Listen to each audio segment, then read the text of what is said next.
No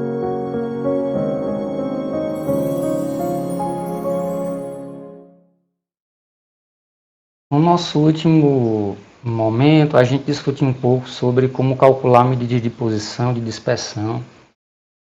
Vocês vão se recordar que, dentre as medidas de posição, a média merece um destaque, dentre as de dispersão, a variância ou desvio padrão também merece um destaque, né?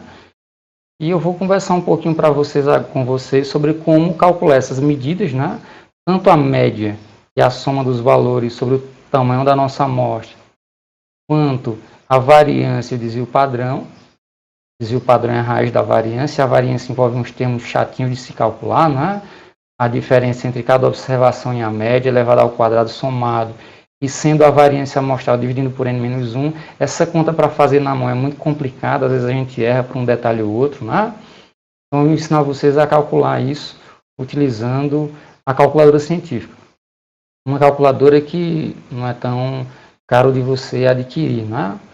Eu estou aqui com uma que é da Casio, mas pode ser uma mais simples, né? De uma marca mais simples. Todas elas vão ter essa mesma configuração de teclas aqui. Então, vou ensinar vocês a utilizar uma calculadora desse tipo para poder calcular a média e a variância.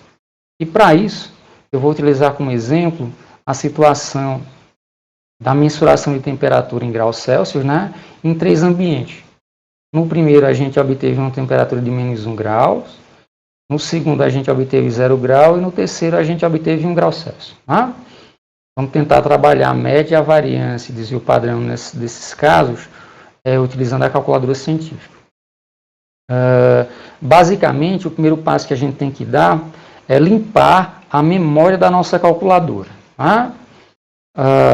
Então, para limpar a memória, a gente vai usar a tecla Shift. Percebam que a tecla Shift tem um textozinho em amarelo em cima, não é? E essa tecla Shift, quando clicada, ela vai ativar tudo que está em amarelo na sua calculadora. Então, por exemplo, o termo fatorial, o termo da permutação, e outras teclas especiais, como, por exemplo, a inversa do seno, né? A raiz xésima, 10 elevado a x. Então, enquanto que as teclas em si têm um significado, quando eu teclo no Shift, eu vou terminar trocando o significado das teclas pelo textozinho que está em cima das teclas. Né? Da mesma maneira com alfa. Para poder trabalhar a ideia da média, do desvio padrão e da variância, a gente só vai precisar da tecla Shift. Então, o nosso primeiro passo vai ser limpar a memória da nossa máquina. Por quê? A gente primeiro, né, vai precisar guardar dados na memória da máquina para depois pedir para calcular automaticamente a média e a variância ou desvio padrão, por exemplo. Né? Então, para limpar a memória, a gente vai teclar em Shift. Quando a gente tecla em Shift, o Szinho de Shift fica ativo aqui no canto superior esquerdo da nossa calculadora. E depois vai teclar aqui onde tem o nome Mode do lado esquerdo e onde tem o nome CLR do lado direito. O CLR está em amarelo, ele vai ser ativado. O CLR, na verdade, é a sigla para Clear, não é? Em inglês. Então, aqui ele está dando algumas alternativas de limpeza da memória da máquina.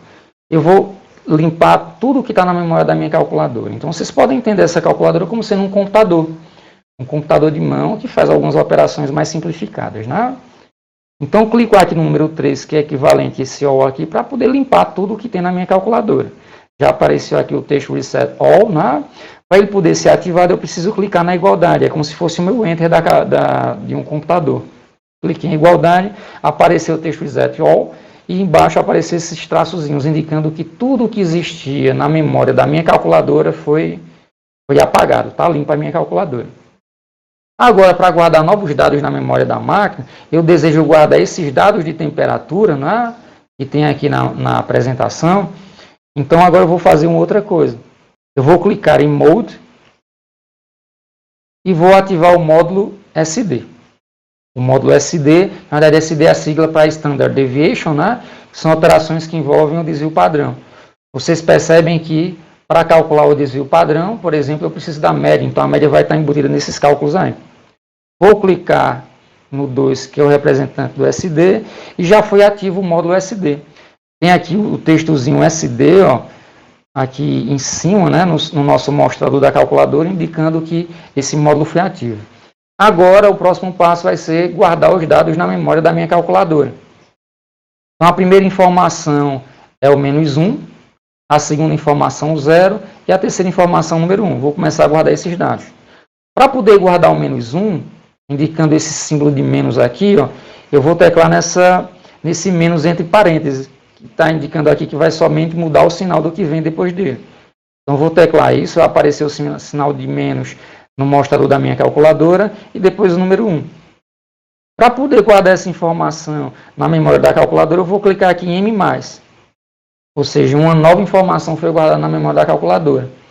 N seria o tamanho da minha amostra nesse caso. Por enquanto, eu tenho um N igual a 1, tenho uma observação lá guardada na memória. Agora, eu vou guardar o valor 0. Eu teclo no 0 e em M+. Agora, eu tenho duas observações guardadas na memória da minha calculadora. Só falta uma, né? Que é o número 1. Vou guardá-lo na memória da minha calculadora. Agora, eu tenho 3 observações. Eu usei esse caso mais simples, mas a gente poderia ter aqui uma situação envolvendo números mais complicados, né? Um tamanho de amostra maior, aqui é mais para ilustrar, né? Então, como eu tenho as observações menos 1, 0 e 1, é fácil observar que quando eu somar essas 3 observações, o resultado vai ser 0. Então, a média nesse caso vai ser 0, né? A variância nesse caso também não é tão difícil de visualizar, porque eu vou ter menos 1 ao quadrado, mais 0 ao quadrado, mais 1 ao quadrado. Então, na verdade, eu vou ter 2. Dividido por n, que nesse caso é 3, menos 1, que é 2, então 2 sobre 2 vai dar 1. Essa seria a minha variância, né? A minha variância daria 1 e, consequentemente, o desvio padrão, que é a raiz da variância, também daria 1. Então, nesse caso, em especial, eu teria média igual a 0 e desvio padrão e variância iguais a 1. Né? Como é que eu obtenho isso diretamente da minha calculadora? De novo, eu vou utilizar o módulo Shift, porque eu desejo ativar aqui, ó, o SVAR. Esse SVAR vai me dar quantidades associadas ao cálculo da média, da variância ou do desvio padrão. Né? Quando eu teclo Shift e o número 2, eu ativo o SVAR. Quando eu faço isso, eu tenho aqui 3 resultados. Olha. O primeiro é o valor da média, usando um símbolo, inclusive, semelhante ao que a gente usa, né, que é o X barrinha. Tá? A gente tem um sigma de x e tem um S de x. O que é o S de x? O S de x é o nosso desvio padrão. O que é o sigma de x? Seria o desvio padrão populacional ao invés de amostral. Então, esse aqui é o nosso desvio padrão amostral. É uma conta que envolve a divisão por n-1 no cálculo da variância. Se eu quisesse calcular a variância populacional, eu não estaria dividindo por n-1, eu estaria supondo que tem uma população e dividiria essa soma de erros quadráticos por n e não por n-1. Então, no nosso caso, eu estou trabalhando com vocês o cálculo da variância amostral. Por isso que eu vou trabalhar com S de x e não com sigma de x. Para obter a média, eu clico no valor 1 e depois em igual. Ou seja, eu obtive do módulo SVAR o valor da média que foi 0, como eu tinha previsto antes, né? O valor da média desse conjunto é 0. Para obter o desvio padrão ou a variância, que no nosso caso aqui é amostral, que daria 1, como é que eu faço? Né? De novo, teclo Shift, SVAR, e aí procuro pelo número 3, que representa o desvio padrão amostral. Número 3. Quando eu teclo igualdade, eu obtenho aqui o que a gente tinha previsto, né? O valor 1. Se eu estivesse procurando o desvio padrão populacional, eu teclaria Shift, SVAR, e o número 2.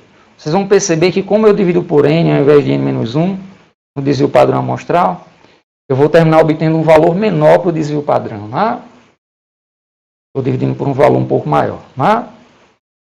E aqui vocês descobrem, né, o básico de como trabalhar com calculadores científicos para poder calcular essas medidas chatinhas, né, que seriam a média e o desvio padrão.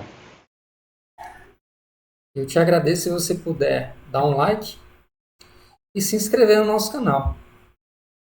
Vai ser super importante para a gente.